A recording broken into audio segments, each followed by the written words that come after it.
Routes appear open, but movement does not spread freely across space. It has already been narrowed, compressed into specific passages. What remains is not openness, but the appearance of it. On maps, routes extend across oceans and continents without interruption. Lines connect distant regions as if movement were unrestricted. Trade seems to flow freely between locations separated by vast distances. But this openness is an illusion.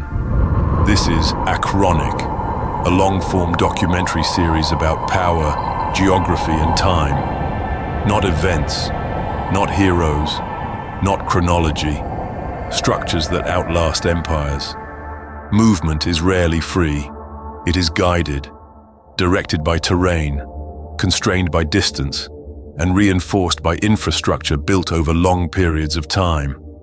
What appears as a network of possibilities is, in reality, a system of limitations. Routes do not expand in all directions.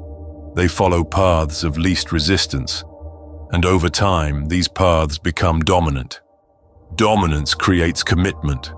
Once a route becomes reliable, systems begin to organize around it. Infrastructure is built to support it. Timelines are calculated based on it. Economic expectations align with its continuity. Over time, the route is no longer just used, it is assumed. This assumption reduces flexibility, because alternative paths are no longer maintained at the same scale. They exist, but they are no longer equivalent. The system narrows without appearing to do so, because once movement stabilizes, the system begins to align around it. Decisions are no longer made in isolation. They are made in relation to an existing flow. What once appeared as multiple options gradually becomes a coordinated structure, not because alternatives vanish entirely, but because they no longer function within the same system. Deviation becomes costly, not only in distance, but in coordination. Systems that rely on predictable movement cannot easily absorb disruption. Schedules shift, costs increase, delays accumulate across interconnected networks. Even when alternative routes exist, they do not replicate the same conditions. They lack the same infrastructure, the same capacity, the same integration with surrounding systems. As a result, switching routes does not preserve the system, it transforms it. And that transformation is rarely efficient. This creates the appearance of openness. Multiple routes may exist, but only a few are viable for large systems, because movement has already been forced through specific passages, and those routes concentrate movement. The illusion persists because movement continues. Goods travel, ships cross oceans, connections remain visible. But the underlying structure is not defined by freedom. It is defined by constraint. Infrastructure reinforces this condition. Ports expand where access is easiest. Logistics networks optimize around established corridors. Supply chains adapt to predictability rather than possibility.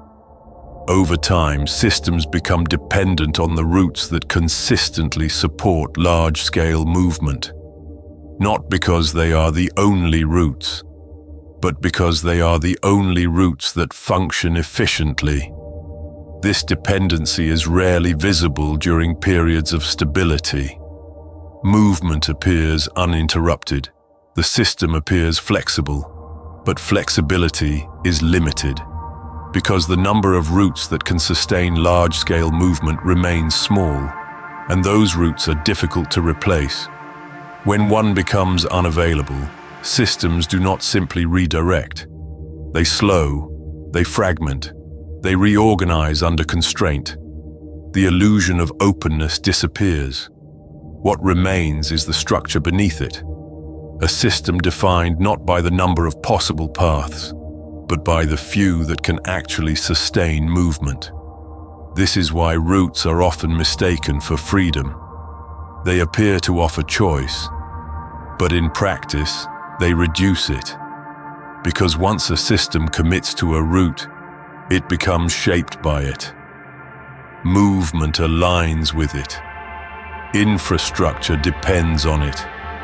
Economic activity organizes around it, and over time, deviation becomes increasingly difficult.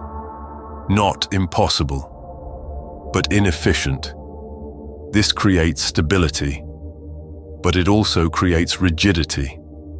The system functions smoothly as long as its primary routes remain available. But when those routes are constrained, the system reveals its limits. What appeared open becomes narrow. What appeared flexible becomes dependent.